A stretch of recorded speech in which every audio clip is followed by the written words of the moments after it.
Sallallahu Alaihi Wasallam told us that Allah does not answer the dua that is coming from a heart that is ghafil, heedless, lahin, distracted. What does this mean? It means in order for your heart to be present with a dua, you must keep away from two things: heedlessness and distraction. Now, what do these two things mean? If your dua is free of heedlessness and distraction, that means your heart is present as you're making a dua, and there is a high chance that this dua will be accepted and answered by Allah Azza wa Jal. So how do we avoid being heedless? Listen very carefully. What does it mean? So if you're making dua, oh Allah forgive me, but you're doubting in your heart, you're doubting, I doubt that's going to happen. How is Allah going to forgive me? If you're doing that, meaning you are heedless. As a result, that dua might not go through. Don't be heedless. That means when you make dua, you say, Allahumma ghfirli, and you acknowledge Allah is great.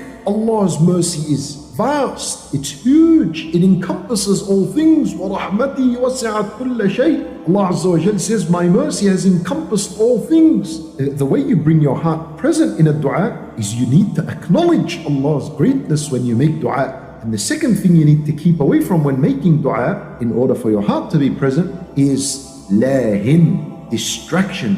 What does distraction mean in dua? Distraction means that you say something, you do not know what it means, or you don't even know what this means. Then your heart is distracted when making dua. Therefore your heart is not present. So most likely it will not be answered. So in other words, to keep away from distraction when making dua, make dua that you understand and you know what you're asking Allah. If you don't know how to speak Arabic and make dua in the Arabic language, then make dua in your own language. Make a dua that you understand. Because when you're making dua, you understand. Now you are not being distracted in your dua. Your heart is present.